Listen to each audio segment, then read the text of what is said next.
நமஸ்காரம். ஓம் மகாசிஷ குரு அகத்த குருவே நமக.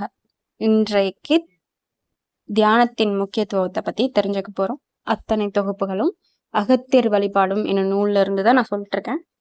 மாமுனிவர் அகத்தியர் சொல்றாங்க, மனிதன் தன் வாழ்க்கையில் தினந்தோறும் செய்து வரும் காரியங்களில் தியானமும் சேர்க்கப்பட வேண்டும். உடலின் வளர்ச்சிக்காக முன்கிரும் வளரும் உடலை நலமாக வைத்துக் கொள்ள தியானம் செயல்படுகின்றது. புத்தியை கூர்மையாக்க அறிவு வேண்டும். புத்தியின் போக்கை கட்டுப்படுத்த தியான முறையில்தான் முடியும். மனதில் எழுந்து வரும் உணர்ச்சிகளை ஒழுங்குபடுத்த தியானம் பயன்படுகின்றது. இறைவனின் ஆற்றலை பெற பூஜை செய்தால், அத்துடன் தியானம் ஞானமும் சேர்ந்திருந்தால் நம்மை நாம் யார் என்பதை அறிவோம். தியானத்தில் ஒரு மேல்நிலையை அடைந்த பின் தம் ஆத்மாவை உணர முடிகின்றது. இதுக்கு உடல்நிலை ஆரோக்கியம் ரொம்ப முக்கியம். அந்த ஆரோக்கியத்தை பெற என்ன பண்ணணும்னு ஐயா சொல்றாங்க. அநேகமாக எல்லா விதமான தியான முறைகளிலும் தியானத்திற்கு செல்லும் முன்னர் உடல் பயிற்சியோ அல்லது யோகாசன கலையை முறையாக செய்வது ஒரு வழக்கம். இதனால் நம் உறுப்புகள் ஒன்றுக்கு ஒன்று இணைந்து செயல்படுகின்றது. ஆசனங்களை குருவின் பார்வையில்தான் முறையாக கற்றுக்கொள்ள வேண்டும். யோகாபியாசம் செய்யும் போது நம் பார்வையில் பிடிபடாத சக்கரங்கள் சுத்தமாகின்றன. அவைகளின் மூலமாக தெய்வீக சக்திகள் உடம்பில் பரவி நீடித்த ஆரோக்கியத்தை தருகின்றது.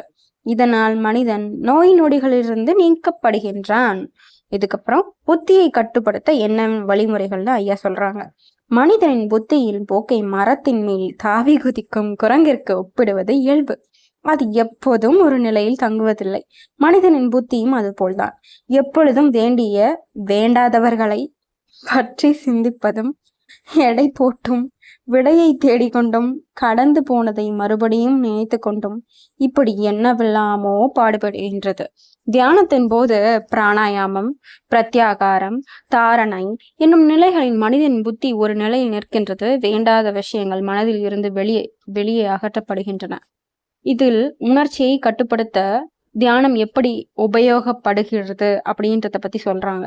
தியானத்தின் போது செயல் கொள்ளும் பிராணாயாமம், அதன் பின் செயல் கொள்ளும் தாரணை நிலைகளில் வழிபடும் போது நம் உணர்ச்சிகளும் தானாகவே கட்டுக்குள் உட்படுகின்றன. இத்துடன் பதஞ்சலி வகுத்த யமம் நியமம், அதாவது நம் வாழ்க்கையில் நடந்து கொள்ள வேண்டிய முறைகள் நம்மை நல்ல வழியில் நடந்து கொள்ள உதவுகின்றன. முறையாக கொள்ளும் போது படிப்படியாக முன்னேற்றம் அடையும் போது சமாதி என்னும் நிலை கூடுகின்றது. நாம் வெளி உலகத்தின் உணர்வில் இருந்து விடுபட்டு பின் மனதில் உண்டாகும் எண்ண அலைகளை ஓயச் செய்து நான் என்னும் அறிவையும் அப்புறப்படுத்தி தியானத்தில் முன்னேறும் நிலையில்தான்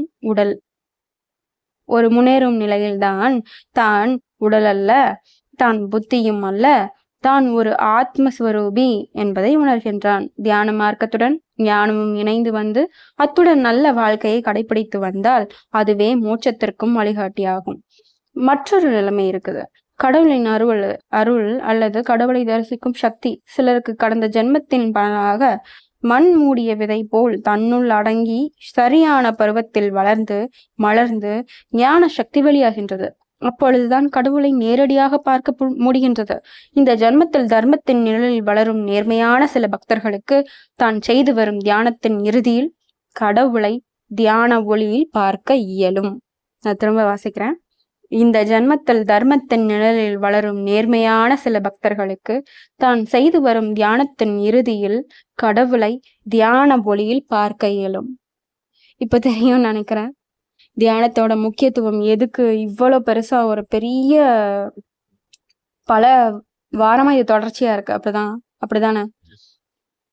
மேலும் இந்த தியானம் மற்றும் ஓம் அப்படின்ற அடுத்த தலைப்பை நாளைக்கு பார்க்கலாம். நமஸ்காரம்.